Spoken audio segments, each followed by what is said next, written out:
Hello everyone, welcome back to my YouTube channel and in today's video we will talk about emotional maturity. हम ये जानने की कोशिश करेंगे कि इमोशनली मैच्योर होने का मतलब क्या होता है, इमोशंस को हैंडल करने का सिंपल बेसिक तरीका क्या है और वो तरीका जो आपको आपकी ग्रोथ, आपकी एवोल्यूशन में मदद कर सके, खुद को समझने में और एक बेहतरीन लाइफ जीने में आपकी मदद कर सके, उस तरीके को समझने की कोशिश हम आज के वीडियो में करेंगे। तो इस चैनल पर हम personal development, inner work, spirituality, हर वो चीज जो आपको एक अच्छी, सक्सेसफुल, फुलफिलिंग लाइफ जीने में मदद कर सकते हैं, उन सब चीजों के बारे में बात करते हैं। तो अगर आपको इस टाइप का कंटेंट अच्छा लगता है तो आप मेरे चैनल को सब्सक्राइब कर सकते हैं।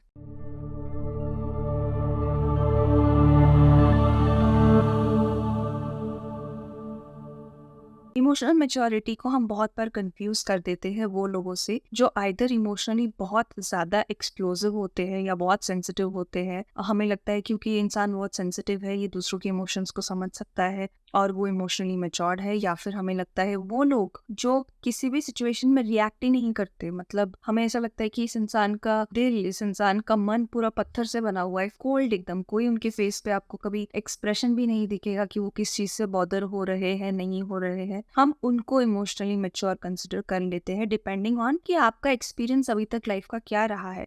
और ये दोनों भी एक्सट्रीम्स इमोशनल मैच्योरिटी नहीं है। किसी इंसान के इमोशनली मैच्योर होने का मतलब ये है, ये समझना कि अगर कोई इंसान है तो उसके इमोशंस भी होते हैं और इमोशंस फैक्ट्स नहीं होते। तो इमोशनली मैच्योर लोग इमोशंस की बेसिस पर एक्ट नहीं करते, वो इमोशंस को समझते हैं, वो इमोशंस को फील करते हैं, उससे जो भी इंफॉर्मेशन नेसेसरी है उनको जानने के लिए वो इंफॉर्मेशन जान लेते हैं। बट उनका जो एक्शन होता है वो एक कॉन्शियस डिसीजन होता है, वो कोई रिएक्शन नहीं होता, वो रिस्पॉन्स होता है। और ये एक सिनेरियो है इमोशनली मैच्योर होने का। अब इसका मतलब ये नहीं है कि आज से ही हम सब लोग एक्टिंग करना शुरू कर दे इमोशनली मैच्योर होने की और कहने लगे कि आज से मैं रिएक्ट नहीं करूंगी, आई विल ओनली रिस्पॉन्ड। और फिर जो भी आपके सारे इमोशंस है आप उसको अपने अंदर दबा के रखो। हमारे अंदर बहुत सारे इमोशंस दबे हुए होते हैं, नोइंगली अननोइंगली हमने बहुत ज्यादा ये जो इमोशंस को दबाने का काम है वो किया होता है। इसीलिए जब भी कुछ छोटा सा भी आपके एनवायरनमेंट में हो जाता है तो आपको दिखता है कि उसका रिएक्शन बहुत बड़ा हो गया। वो इसीलिए हुआ क्योंकि बहुत टाइम से कोई चीज पाइल अप होती चली गई। जैसे अगर मैं किताबों के ऊपर किताबें रखूं और वो एक बार एक हद को पार कर दे तो सारी किताबें गिर जाएंगी। ये सब हमारे इमोशंस के साथ होता है, तो हमें समझने की जरूरत है।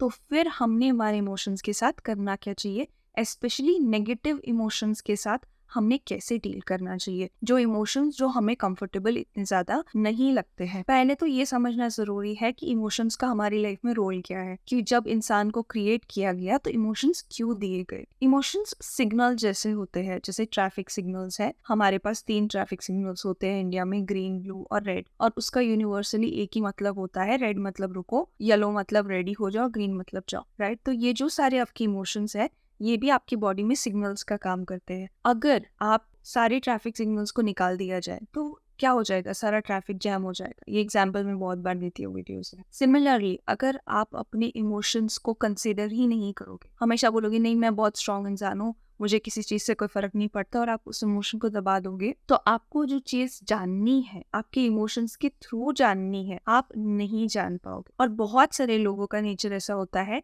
कि वो इमोशंस के थ्रू ही चीजें समझ पाते हैं और वो इमोशंस के थ्रू ही चीजें एक्सप्रेस कर पाते हैं। वो शायद वर्ड्स के थ्रू इतना अच्छा एक्सप्रेस ना कर पाए, वो समझा ना पाए शब्दों में, बट वो उनका जो रिएक्शन होता है वो इमोशनली आता है। मतलब अगर वो किसी चीज को स्ट्रांगली कहना चाहते हैं तो गुस्से में कहेंगे, अगर किसी चीज से वो बहुत ज्यादा बॉदर्ड है तो बहुत सैड होकर कहेंगे। और अलग अलग इंसान का अलग अलग नेचर होता है डिपेंडिंग ऑन कि उस इंसान का चाइल्डहुड कैसे रहा है, अभी तक उस इंसान ने खुद को कैसे ग्रो किया है, उस चीजों पर सब कुछ डिपेंडेंट होता है। तो हमारा काम ये नहीं है कि हम दूसरों के इमोशन सिस्टम्स को एनालाइज करते रहे, हम दूसरों के इमोशंस को अपनी रिस्पॉन्सिबिलिटी मान ले और हर टाइम किसी ना किसी के इमोशन को लेकर परेशान रहे। हमारी रिस्पॉन्सिबिलिटी एज एन इंडिविजुअल ये है कि हम खुद की इमोशनल मैच्योरिटी पर काम करें। क्योंकि 2 अप्रोचेस है, एक है जो इनसाइड आउट अप्रोच है कि आपके अंदर जो हो रहा है वो आपके रेगुलेशन में है, आप कॉन्शियस हो और बाहर की दुनिया उसी के हिसाब से आप देखते हो। जैसे मैं कहती हूँ कि create your inner world and the outer world will follow. दूसरा आउटसाइड इन अप्रोच है, मतलब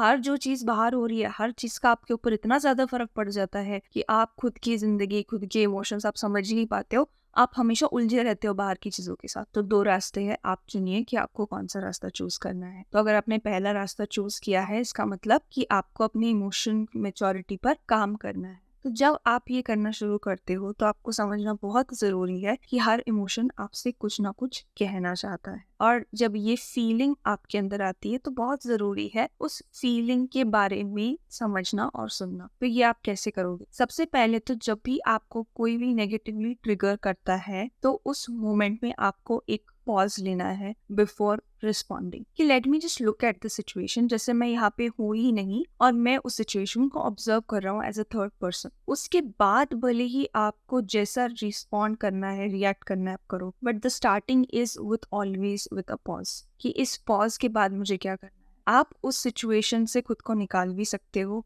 थोड़ी देर अपनी डायरी लेकर बैठ जाओ, उसमें लिखो कि आपको क्या फील हो रहा है, कैसे फील हो रहा है। क्योंकि जब कोई इमोशन आपके अंदर आता है ना, तो आपकी आंखों के ऊपर एक पर्दा सा आ जाता है, आपकी समझदारी के ऊपर एक पर्दा सा आ जाता है। आप बहुत सारी चीजों को ऐसी कहते हो जो आप कहना नहीं चाहोगे। आप बहुत सारी चीजें ऐसी बोलते हो जो आप मीन नहीं करते, या फिर आपका कोई पास्ट एक्सपीरियंस है वो कलर्ड होता है। जैसे लेट्स से कि किसी ड्रेस का कलर वाइट है और मैं उसके ऊपर से एक रेड नेट वाली जैकेट पहन लूं, तो वो एक रेड पिंकिश सा लुक नजर आएगा। अगर वो दूर से देखी जाएगी तो वो ओवर शैडो हो जाएगी। सिमिलरली हमारे पास्ट एक्सपीरियंस की वजह से कभी कभी हमारे जो प्रेजेंट को लेकर रिएक्शंस है वो बहुत इंटेंस होते हैं, जबकि अगर आप ऑब्जेक्टिवली देखने जाओ तो वो प्रॉब्लम उतनी बड़ी नहीं होती है। तो उस केस में जब आप लिखते हो तो आपको बेटर समझ में आता है। अगर आपकी इमोशनल इंटेंसिटी बहुत ज़्यादा है, हो सकता है कि आप एक इमोशनली इंटेंस पर्सन हो, तो उस केस में फिजिकल एक्टिविटी करना, जैसे वर्कआउट करना,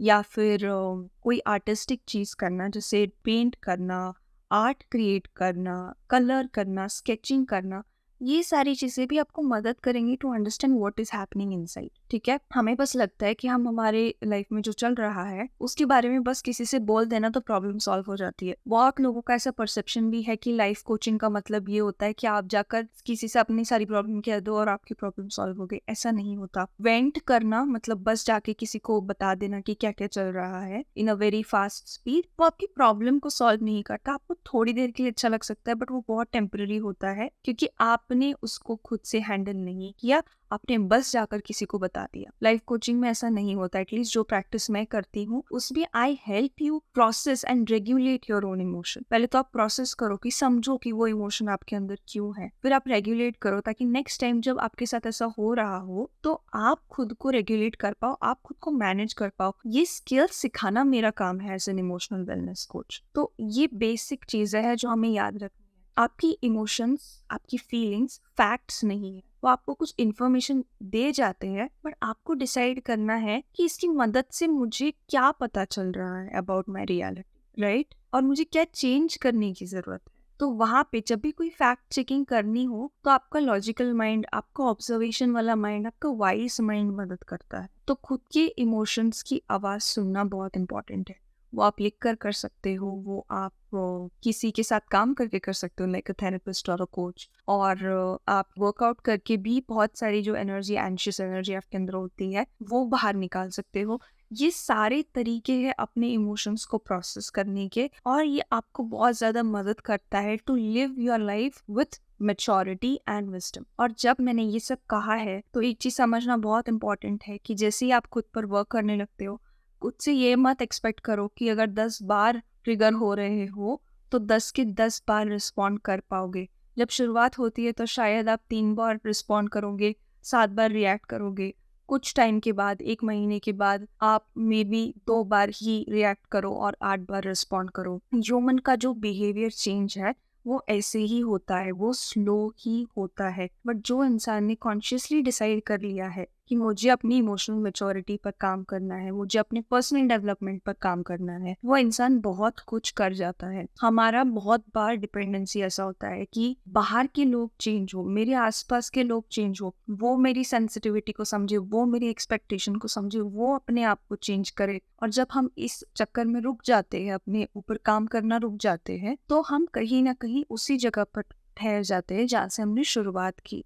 तो हम खुद को चेंज कर सकते हैं, खुद को ग्रो कर सकते हैं, खुद को इवॉल्व कर सकते हैं। और जब हमारी इमोशनल मैच्योरिटी बढ़ जाती है तो आपके आसपास के लोग आपको अगर ट्रिगर करते भी है तो आप बहुत कम रिएक्ट करते हो और ज्यादा रिस्पॉन्ड करते हो, और आप इस तरीके से ना जो प्रॉब्लम्स हो रही है उसको बेटर वे में देख सकते हो। आपके रिलेशनशिप्स में बहुत बड़ा इम्प्रूवमेंट आता है जब आप अपनी इमोशनल मैच्योरिटी पर काम करते हो, और ये एज के साथ नहीं आता। बहुत सारे लोग हैं, बहुत बड़ी एज है, इमोशनल मैच्योरिटी उनकी ऑन अ स्केल ऑफ 10 1 या 2 भी नहीं होती। तो जब तक आपको खुद से नहीं लगता कि मेरे कुछ एटीट्यूड्स की वजह से या बिहेवियर की वजह से मेरी लाइफ में कुछ खराबियां आती है, तब तक आप खुद को चेंज नहीं कर पाओगे। The starting is always with your self, the starting is always about your self. तो हमने ये कहना बंद कर देना चाहिए कि मेरा लाइफ एक्सपीरियंस किसी और की वजह से खराब है। जब आपके अंदर वो कॉन्फिडेंस आ जाता है कि आप अपना लाइफ एक्सपीरियंस क्रिएट करते हो तो आपकी लाइफ बहुत अलग नजर आती है। So all the best for all the personal development and inner work that you are doing.